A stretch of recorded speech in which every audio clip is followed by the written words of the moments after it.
नमस्कार दोस्तों। एक कॉमेडियन ने महाराष्ट्र के नेता और डिप्टी सीएम एकनाथ शिंदे को लेकर एक कॉमेडी बनाई। उस कॉमेडी में एक गाना बनाया। गाना में एकनाथ शिंदे के बारे में उनका नाम लिए बगैर उनकी सियासी हरकतों को गाने में पिरोते हुए उन्हें गद्दार कह दिया। नतीजा ये हुआ कि उस कॉमेडियन के खिलाफ पूरी महाराष्ट्र सरकार पर गई, महाराष्ट्र पुलिस पर गई और कई बार सम्मन भेजे गए हैं। गिरफ्तारी की तैयारी है, कई एफआईआर है। उस कॉमेडियन के उस स्टूडियो में जहां वो रिकॉर्ड किया गया, वो कॉमेडी शो, वहां तोड़फोड़ हुई और उस कॉमेडियन को जान का खतरा है। 2 बार मद्रास हाईकोर्ट से उन्हें अंतरिम जमानत मिली है। उस कॉमेडियन का नाम कुणाल कामरा है, आप जानते हैं। ऐतराज इस बात पर कि एकनाथ शिंदे को गद्दार कैसे कह दिया और एकनाथ शिंदे ने कैसे उद्धव ठाकरे की पार्टी तोड़ी थी, किस तरह से वो महाराष्ट्र से विधायकों को लेकर सूरत होते हुए गुवाहाटी गए और अगर कोई ऐसे तोड़ता है पार्टी उसे क्या कहा जाता है। उद्धव ठाकरे लगातार उन्हें गद्दार कहते रहे, लेकिन फिर भी कुणाल कामरा को उसकी कीमत चुकानी पड़ रही है। अब क्या हो रहा है कल से कि देश भर में अलग अलग राज्यों में, यूपी में, बिहार में, दिल्ली में, एमपी में, महाराष्ट्र में, कुछ और राज्यों में विपक्ष के नेताओं के पोस्टर लगे हैं। रातों रात मुख्य चौराहे पर कई जिलों में पोस्टर में उन्हें गद्दार कहा गया है और उसमें तमाम विपक्ष के दिग्गज नेता हैं, सांसद हैं। और जो पोस्टर लगे हैं उस पोस्टर में पोस्टर लगाने वाले का जिक्र नहीं है, किस पार्टी ने पोस्टर लगाया जिक्र नहीं है, किस प्रिंटिंग प्रेस में पोस्टर छपा जिक्र नहीं है, कौन जारी करता है पोस्टर का जारीकर्ता कौन है जिक्र नहीं है, लेकिन पोस्टर लगे हैं। ऐसा ही पोस्टर एक बार दिल्ली में लगा था 2023 में और उसका नतीजा हुआ था कि प्रधानमंत्री मोदी का पोस्टर लगाने वाले प्रिंटिंग प्रेस में छापे पड़े थे और आम आदमी पार्टी के कार्यकर्ताओं की गिरफ्तारी हुई थी और 100 से ज़्यादा एफआईआर दर्ज हो गई थी, जबकि वो पोस्टर एक सियासी पोस्टर था। लेकिन यहां उन नेताओं को गद्दार कहा जा रहा है जिन नेताओं ने वक्फ बिल पर सरकार के प्रस्ताव का विरोध किया या उस बिल का विरोध किया। अब ये पोस्टर क्या है? जैसे आप 4 चेहरे तो यहां देख ही रहे हैं। संजय सिंह आम आदमी पार्टी के नेता, तेजस्वी यादव, राहुल गांधी और अखिलेश यादव। ये दिल्ली में पोस्टर लगे हैं अलग अलग जगहों पर, जैसा कि मैंने कहा इन चेहरों को आप पहचानते हैं, और रातों रात लगे हैं मुख्य चौराहे पर। यानी पोस्टर लगाने वालों को पोस्टर छपवाने के लिए और मुख्य जगहों पर बड़े बड़े होर्डिंग, पोस्टर नहीं दरअसल ये बड़े बड़े होर्डिंग है, आप देख रहे हैं होर्डिंग जैसे लगे हैं। इस तरह के होर्डिंग लगाने के लिए बहुत खर्च भी करने पड़ते हैं। इतना खर्च करके ये मुख्य चौराहों पर अगर होर्डिंग लगा है तो ये सब कुछ पुलिस और प्रशासन की जानकारी में हुआ होगा, क्योंकि इतनी बड़ी होर्डिंग ऐसे नहीं लग सकती। इसके लिए पिलर पोस्ट पर आदमी चढ़ा होगा, मिनी क्रेन होगा, क्रेन लेकर वहां चढ़ के लगाया होगा, लगाने में भी घंटों वक्त लगे होंगे। और ये देश भर में हुआ, रातों रात हुआ है। श्रेय कहां लिया जा रहा है वो बताता हूं। किन पर ये आरोप है जिन्होंने पोस्टर लगाया? कुछ जगह उन्होंने कबूल किया उस पार्टी के नेताओं ने जो बीजेपी के युवा मोर्चा के नेता है, और कुछ जगह गुमनाम है। दिल्ली में दिल्ली में पोस्टर वार, अखिलेश यादव और राहुल गांधी को लिखा गद्दार। दिल्ली पुलिस ने मामले पर संज्ञान लिया। अधिकारियों का कहना है कि सार्वजनिक स्थलों पर बिना अनुमति के पोस्टर लगाना नगर निगम के नियमों का उल्लंघन है। एक वरिष्ठ अधिकारी ने बताया, हम पोस्टर लगाने वालों की पहचान करने की कोशिश कर रहे हैं, जो भी दोषी पाया जाएगा उसके खिलाफ कार्रवाई होगी। लेकिन जिन्होंने ये पोस्टर लगाए हैं उन्हें पता है सैया भय कोतवाल तो डर काहे का, क्योंकि बीजेपी युवा मोर्चा के लोग हैं, सत्ताधारी दल के लोग हैं। भले वो चुपचाप गुमनाम रातों रात उन्होंने पोस्टर लगाया दिल्ली में, यहां भले वो इसका क्रेडिट नहीं ले रहे हैं, लेकिन दूसरे राज्यों में झारखंड और एमपी में श्रेय ले रहे हैं, क्रेडिट ले रहे हैं। पोस्टर लगाने वालों की भी तस्वीरें हैं। और ये इसी दिल्ली में जहां पहले गिरफ्तारियां हुई। कैसे गिरफ्तारी हुई थी, किस पोस्टर पर हुई थी? नरेंद्र मोदी को लेकर कैसा पोस्टर लगाया गया था जो सियासी पोस्टर था, जिसमें किसी सूरत में गिरफ्तारी नहीं होनी चाहिए थी, जो नारे लगते हैं, लेकिन गिरफ्तारी हुई थी। क्या ये गद्दार कहने वालों को जिन्होंने सार्वजनिक जगहों पर ऐसे पोस्टर लगाए, क्या गिरफ्तारी होगी उन तमाम राज्यों में? और होगी तो सैकड़ों लोग गिरफ्तार होंगे। और सबसे बड़ी बात कि ये पोस्टर ऐसे नहीं लग गया, ये बहुत ही कोऑर्डिनेटेड एफर्ट है। ऐसा कैसे हो सकता है कि रातों रात यूपी में, बिहार में, झारखंड में, दिल्ली में, मध्य प्रदेश में, महाराष्ट्र में, सब जगह कई जिलों में पोस्टर लग जाए, कई इलाकों में पोस्टर लग जाए रातों रात? ऐसा तो हो नहीं सकता। तो सेंट्रलाइज्ड ढंग से केंद्रीय कमांड की तरफ से ये कमांड दी गई होगी, ये निर्देश किया होगा और तयशुदा ढंग से रातों रात ये पोस्टर लगे जिस पर लाखों का खर्च आया होगा। तो ये कैसे हुआ? बिना केंद्रीय नेतृत्व की अनुमति के हो गया? इस पर भी बात करते हैं। अब ये पटना में लगे हैं पोस्टर, तेजस्वी यादव, मीसा भारती जो तेजस्वी के बहन है, लालू यादव, सबको वही वक्फ बिल का विरोध करने वाले गद्दार हैं। और ये गद्दार इनके हिसाब से ये हिंदू धर्म के गद्दार हैं। अब ये महाराष्ट्र से तस्वीर आई है, अलग अलग जगहों पर महाराष्ट्र में पोस्टर लगे। वर्षा गायकवाड़ जो सांसद हैं महाराष्ट्र में, संजय राउत जो राज्यसभा सदस्य हैं, अरविंद सावंत दक्षिण मुंबई से सांसद हैं, ये इनके खिलाफ ऐसे ही पोस्टर लगे। इन सबको वक्फ बिल का विरोध करने वाले गद्दारों के पोस्टर महाराष्ट्र में लगे। सोचिए कितना प्लान ढंग से ये सब हुआ। एक कॉमेडियन इसी महाराष्ट्र में कॉमेडी करता है और उसने क्या कहा कॉमेडी में, और किस पर इतनी चिढ़ गई शिवसेना या महाराष्ट्र सरकार, वो कॉमेडी का वो हिस्सा भी सुनाते हैं। और कुणाल कामरा को तमिलनाडु में एक जगह रहना पड़ रहा है क्योंकि उन्हें डर है कि कभी भी मुंबई पुलिस उन्हें गिरफ्तार कर सकती है। और जैसा कि मैंने कहा, दो बार मद्रास हाईकोर्ट से उन्हें अंतरिम जमानत लेनी पड़ी है। संजय राउत, अरविंद सावंत और वर्षा गायकवाड़ के खिलाफ बीजेपी ने मुंबई में लगाए पोस्टर। अब यहाँ ये साफ साफ बीजेपी का नाम है, जिनमें नेताओं की तस्वीर के साथ गद्दार लिखे गए हैं। ये दक्षिण मुंबई के सांसद हैं अरविंद सावंत, वतन के गद्दार, ये तस्वीरें हैं। ये दिग्विजय सिंह, गुना में लगी दिग्विजय सिंह की तस्वीर, दिग्विजय को गद्दार बताने वाले पोस्टर लगे। भाजपा युवा मोर्चा ने वतन, पूर्वजों और धर्म का गद्दार बताया, कांग्रेस ने इस पर ऐतराज जताया है। यह दिग्विजय सिंह की पोस्टर कहा गया। मध्य प्रदेश के कई जिलों में ये पोस्टर लगे हैं, गुना के अलावा इंदौर, रतलाम और दूसरे जिलों में पोस्टर लगे हैं। और इस तरह से इनके खिलाफ युवा मोर्चा ने वहाँ श्रेय भी लिया है। भारतीय युवा मोर्चा ने कहा है कि उन्होंने पोस्टर लगाए, तो क्या इन सब के खिलाफ मुकदमा होगा? और हुआ ये है, इससे पहले जरा संजय सिंह ने जो रिएक्ट किया है, संजय सिंह जो आम आदमी पार्टी के सांसद हैं, चूंकि इनका पोस्टर दिल्ली में लगा है ITO चौराहे पर, और मुख्य चौराहे पर लगा है। मुख्य चौराहे पर इतनी बड़ी माफ करिए इसको बार बार पोस्टर बोलो, होर्डिंग, इतनी बड़ी होर्डिंग ऐसे नहीं लग सकती है।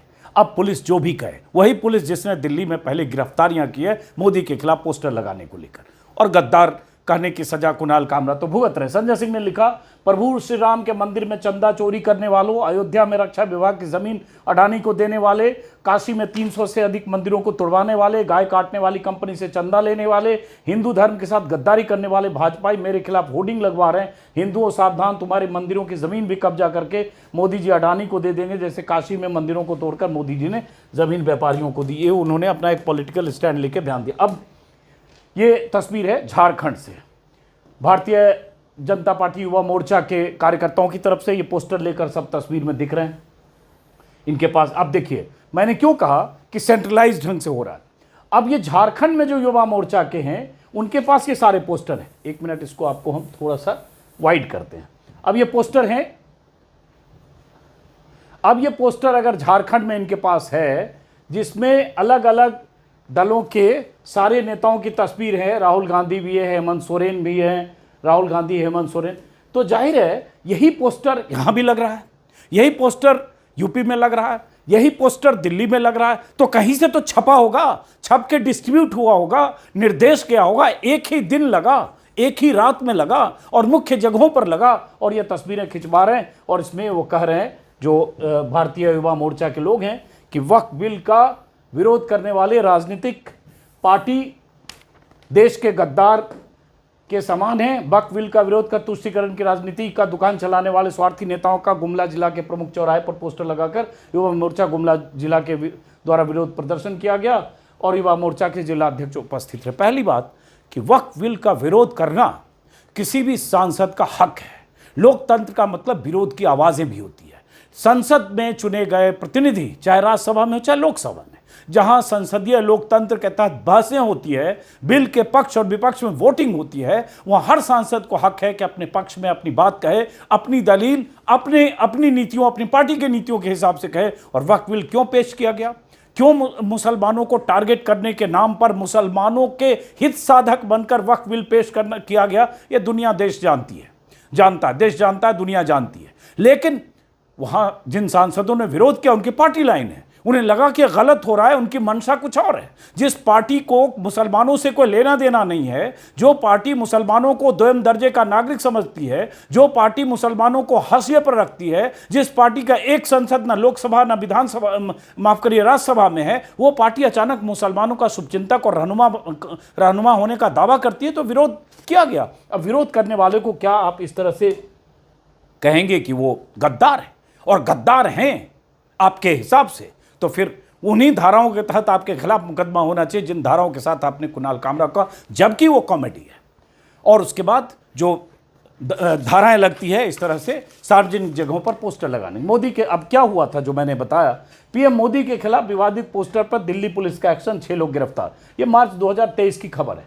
36 cases, 6 arrest over anti Modi protest, आप सेज पीक डिक्टेटरशिप। इसमें हुआ यह था, ऐसा पोस्टर था, मोदी हटाओ देश बचाओ। अब ये पॉलिटिकल पोस्टर है, इसमें कोई ऐसी बात नहीं है। ये तो कोई भी कांग्रेस हटाओ देश बचाओ, मोदी हटाओ देश बचाओ, बीजेपी हटाओ देश बचाओ, ये तो पॉलिटिकल नारा है जो दशकों से है। आज़ाद भारत का ये सबसे चर्चित नारा है। इस नारे में ऐसा क्या है कि बीजेपी को इतनी मिर्ची लग गई, चूंकि दिल्ली में उनकी दिल्ली पुलिस उनके कब्जे में है या उनके नियंत्रण में है, इसलिए उन्होंने रातों रात छापे मरवाए और इसमें 36 केसेज, बल्कि कुल एफआईआर में देख रहा हूं 100 से ज़्यादा एफआईआर दर्ज, 138 एफआईआर दर्ज हुई, 36 इसमें केसेज थे, खासतौर से पोस्टर से जुड़े। 6 लोगों की गिरफ्तारी हुई और प्रिंटिंग प्रेस तक पे छापा पड़ा जहां छपे ये पोस्टर। प्रिंटिंग प्रेस के लोग गिरफ्तार हुए। इतनी सख्ती से, इतनी तेजी से पुलिस ने एक्शन लिया, जैसे लगा पता नहीं दिल्ली में क्या हो गया। मोदी के लिए, मोदी के खिलाफ ऐसा कोई पोस्टर लगाना कितना बड़ा गुनाह हो गया, इतना कुछ हुआ था। दलील क्या दी गई थी और उसी दलील के तहत क्या उन सब की गिरफ्तारी होगी जिन्होंने ये पोस्टर लगाए हैं? भारतीय युवा मोर्चा, जनता पार्टी, बीजेपी के युवा मोर्चा के नेताओं की? और क्या उनके तार खोजे जाएंगे कि किनके निर्देश पर यह सब हुआ? क्या कहा था उस समय दिल्ली पुलिस ने, क्या दलील दी थी? दिल्ली पुलिस ने कहा था, दीपेंद्र पाठक ने जब मोदी के खिलाफ पोस्टर के लगाने वालों के खिलाफ कार्रवाई हुई थी, तो दीपेंद्र पाठक ने कहा कि प्रधानमंत्री के खिलाफ पोस्टर चिपकाने के मामले में 100 से ज़्यादा एफआईआर दर्ज की है। यह कार्रवाई प्रिंटिंग प्रेस अधिनियम और संपत्ति विरूपण अधिनियम के तहत की गई है। पोस्टरों में प्रिंटिंग प्रेस का नाम नहीं लिखा था, इसलिए कार्रवाई हो रही है। और कोई भी पोस्टर सार्वजनिक स्थान पर लगाया जाता है तो मुद्रक का नाम छापा जाना अनिवार्य है, ऐसा नहीं होता तो कानून का उल्लंघन है। और उसी में कहा गया है कि इसके तहत कोई पोस्टर प्रिंट किया जाता है तो उस प्रिंटर का नाम होना चाहिए, ऐसा नहीं किया जाता है तो कानून का उल्लंघन है। और इसलिए सार्वजनिक संपत्ति को किसी भी रूप में विरूपित या नुकसान पहुंचाने की सजा और जुर्माने का इसके तहत प्रावधान है और ये सजा 5 साल की हो सकती है। ये दिल्ली पुलिस ने यही कहकर इतनी एफआईआर दर्ज करके गिरफ्तारियां की।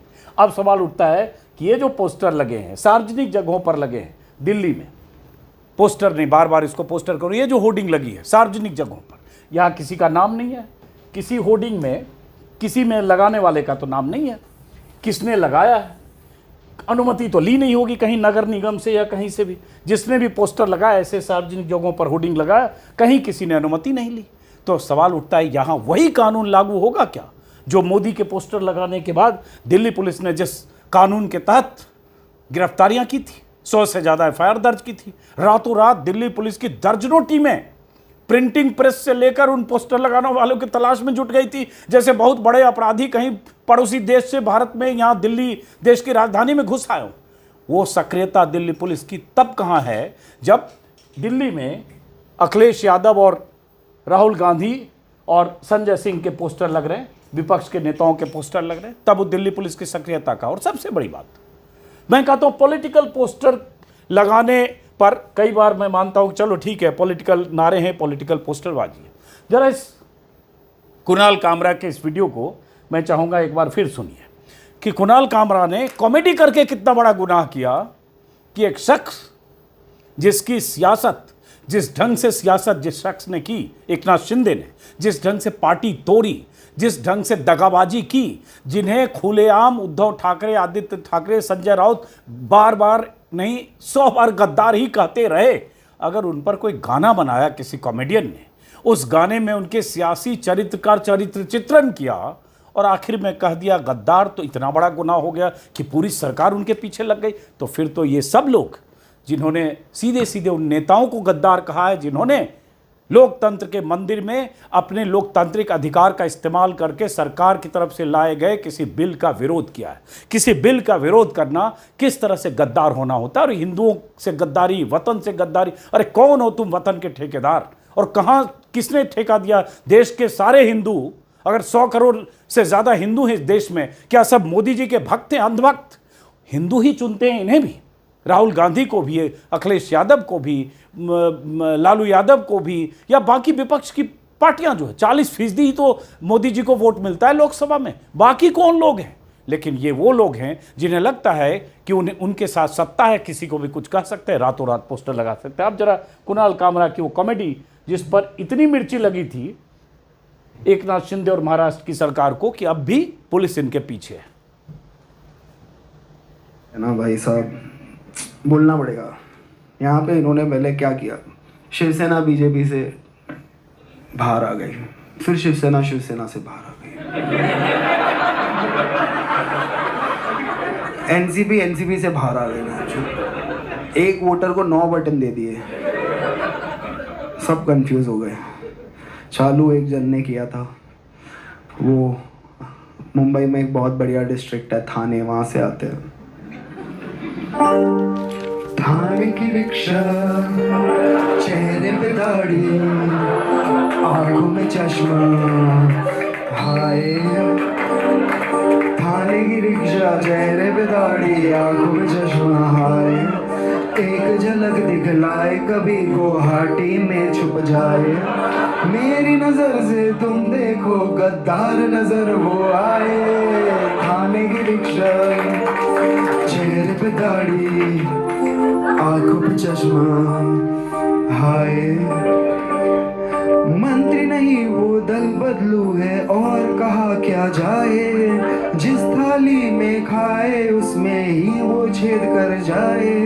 मंत्रालय से ज्यादा फडणवीस की गोदी में मिल जाए, तीर कमान मिला है इसको, बाप मेरा ये चाहे। थाने की रिक्शा, चेहरे पे दाढ़ी, आंखों पे चश्मा, हाय। सोचो ना, मतलब ये पॉलिटिक्स है। ये कुणाल कामरा ने इस कॉमेडी में एक नाथ शिंदे का नाम नहीं लिया है, लेकिन हाँ जो चरित्र चित्रण किया वो एक नाथ शिंदे का है, और उसको एक सियासी नजरिए से अगर देखें तो उन्हें गद्दार कहा जाता रहा, उन्होंने अपने ढंग से कॉमेडी में। और दूसरी बात कि अगर कुणाल कामरा की इस कॉमेडी से एतराज है शिव सैनिकों को, एक नाथ शिंदे को, तो इस एतराज जताने का कानूनी तरीका है। आप मानहानि का मुकदमा कर सकते हैं, आप 100 करोड़ का मुकदमा ठोक दीजिए, आप FIR भी दर्ज करा सकते हैं, आप सब कुछ कर सकते हैं। लेकिन एक नाथ शिंदे के समर्थकों ने, कार्यकर्ताओं ने कुणाल कामरा के स्टूडियो में तोड़फोड़ की, तहस नहस किया, और एक नाथ शिंदे का एक बयान था कुख्यात कि एक्शन के खिलाफ रिएक्शन होता है। न्यूटन का लॉ समझा दिया था कि कार्यकर्ताओं का रिएक्शन था, जस्टिफाई किया एक सूबे के डिप्टी CM ने, और उसके बाद मुख्यमंत्री से लेकर पूरी सरकार ने एक नाथ शिंदे के पीछे, माफ करें कुणाल कामरा के पीछे ऐसे लगा कि पुलिस को छोड़ दिया। कई जगह से लगातार FIR, कोर्ट से, मद्रास हाई कोर्ट से जमानत मिलने के बाद भी किसी भी सूरत में कि गिरफ्तार करना है, उस एड्रेस पर भी पुलिस गई जिस एड्रेस पर कुणाल कामरा 10 साल से मुंबई में नहीं रहते। लेकिन अब जब पोस्टर इन लोगों के हैं, जो जिस पोस्टर में विपक्ष के नेताओं को गद्दार कहा गया है, जो दिल्ली पुलिस की धाराओं के मुताबिक प्रिंटिंग प्रेस अधिनियम और संपत्ति विरूपण अधिनियम के मुताबिक अपराध है, तो क्या ये सारे अपराधी, पोस्टर लगाने वाले अलग अलग राज्यों में पकड़े जाएंगे? और इन अपराधियों की डोर यहाँ केंद्रीय नेतृत्व के पास होगी, क्योंकि उसके बिना ये मुमकिन नहीं है। तो क्या ये पकड़े जाएंगे? नहीं पकड़े जाएंगे, क्योंकि ये कुछ भी कह सकते हैं, इनका राज है, इनकी सरकार है। तो चलिए, फिलहाल दर्शकों के तौर पर आप पर छोड़ता हूं कि क्या वक्फ बिल का विरोध करना देश से गद्दारी है, वतन से गद्दारी है, हिंदुओं से गद्दारी है, या अपने उस अधिकार का इस्तेमाल है जो एक सांसद के तौर पर उन्हें लोकतांत्रिक अधिकार इसी संविधान ने दिया है। फिलहाल इस वीडियो को खत्म करते हैं, फिर मुलाकात होगी। नमस्कार।